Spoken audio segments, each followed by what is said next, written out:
Well, thanks for being with me today, Professor Hfallon. Can you start by let's talking about this new concept of imaging genetics? Exactly what is it? Imaging genetics is a particular way to merge different types of different disciplines, really. Imaging, such as with a functional MRI scans of patients and controls, or PET scan.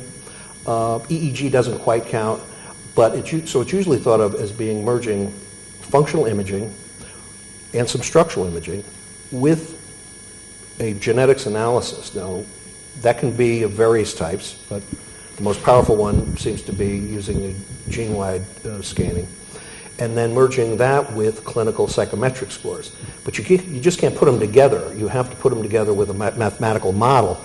We use a general linear model, and so they're put together in a very precise way, which predicts, if you will, and uses certain phenotypes. And we call these imaging genetic phenotypes, IGPs. And that is the differences between normals and whatever disease population you have. We use schizophrenia, but we do other depressives. So it's basically taking a mathematical modeling to merge together disparate data from clinical observation in a structured way, genetics, genome-wide scans, and a particular imaging technique using... We use PET scans. We also use functional MRI. So it's different functional numbers, in a particular brain area. Dorsolateral prefrontal cortex, cingulate cortex. So if you take a particular brain area, that brain area, differences in metabolic function, in blood flow, functional activity, those numbers are the imaging genetic phenotype.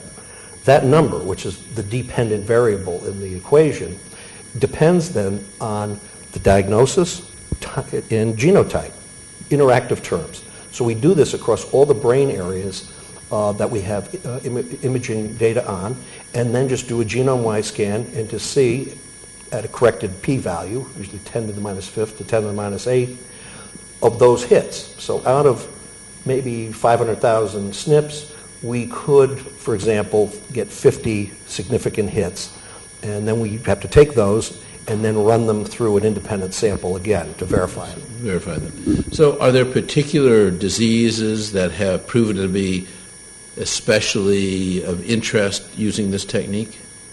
Well, we tried to start with the most complex one we could find to really put it to the test, which is schizophrenia. How many schizophrenias are there? And, we're looking at maybe 150 genes reported so far, all with a very low predictive value. How do these interact? What are the real hits? How do they interact? In an epistatic way and in a more direct way. How do they add to differences that end up with this clinical syndrome or set of syndromes, subtypes? So what you've done in your work has been able to take these 150 possible genes by linking them to a behavioral phenotype and an imaging phenotype, figure out which ones may be more powerful predictors of a particular disease state. One could use those 150, but we went genome-wide. So we looked at several 100,000. Mm-hmm. So we use the Illumina, we use a 100K, 100,000, and the 300,000, we're using 1 million. And so it's taking all comers, if you will. Mm-hmm. But part of this is that we use a quantitative trait, a QTL analysis. And that QT analysis then allows you to come to some statistically robust conclusions based on samples that are very small. And this is the big advantage. So instead of needing 3,000 schizophrenics and 3,000 controls, and we have the system in place to get that number, but this is very daunting and impractical for most groups. And so we've got it down to about 200 controls, 200 schizophrenics, and that's enough with the QT to really get statistical power. Have you been looking at any disorders that originate in childhood? Well, we're looking at right now depression. So we're looking at those resistant forms that may be amenable not only to, let's say, ketamine experimentally, but also sleep deprivation. And in those cases, we seem to get the similar sorts of hits that we found very quickly in schizophrenia. And we found two new genes, and they have to do with proliferation of stem cells, especially in the late part of the second trimester in formation of cortex, which makes a lot of sense for schizophrenia, losing cortical connections. So you do get, if you annotate these, you say, does this make sense? And of course, you do get some hits. It's like, what's that about? Some of them are uncharacterized, and some of them you really have to weave a story, if you will. But I would say half of them make a lot of intuitive sense and backed up by the known literature on connectivity and clinical syndrome. So they make sense in terms of what we understand clinically and how that clinical function may relate to a specific brain area and how that particular brain area is functioning. That's right. When we found the first set of genes using the technique, those genes had high impact on those areas that have always been known, always in the past 20 years, have been known to be involved in schizophrenia. The dorsal stream structures, dorsolateral prefrontal cortex, premotor, prefrontal superior parietal. I mean, they popped up. And when you look at that, it does have some face validity. You say, I know that dance, And then we looked at those areas that were connected, and we got the same, lower probability, but the same sort of significant hits in connected areas. So it followed the circuitry that many, many people have, developed over the years as being fundamental, if not canonical. So that's very interesting. So, given that how rapidly this has happened, are there any direct current clinical implications for some of the findings that you've made thus far? Well, we're using this in clinical trials. And in research studies, clinical research studies. So in that sense, yes. But in terms of, can you bring it into your office now? If you look at the cost using PET scan, with the other modalities, you're looking at $2,200 to $2,500 US dollars per patient. So that's a little impractical unless they're part of a research group or unless you can justify it on some comorbid or some other sort of problem. A tumor, et cetera, where it's going to be paid for. But right now, it's pretty expensive.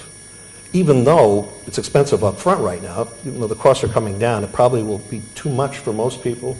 But I think the savings to society in shortening the discovery time, two combinations of genes, but also the therapeutics and reducing side effects. So I think shortening that time from a year down to a month, even 2 weeks. This is going to, we think, is going to save a lot of money overall to the healthcare systems. So, and for various disease states. So that's what we're going for, is a significant improvement, order of magnitude improvement, in terms of time and in terms of predicting side effects, which we know works from some of them, especially for schizophrenia and tardive dyskinesia associated with it. So we've seen it work in the sample so far, but in everyday use, $2,500 is a lot of money. So in the short term, this is a very powerful research tool that is going to gain greater and greater utility in both discovery of cause of disease state, but also in examining possible treatments for a disease state. In the short term, however, in direct clinical application, it's going to be rarely used. In the short term, that may change as our understandings and costs. Right. I mean, if the analysis of cost for the system works out favorably, then the cost doesn't become much of a problem. It's folded into the overall cost. But on a per-hit basis right now, it's too much money. So in the short term, we should be reading your papers and learning how they apply to the care of our patients. Yes, but the reprints cost $2,500 a piece. Sorry about that. I think we can get them online. Yeah. Thank you very much. We really appreciate your time. Pleasure. Thank you.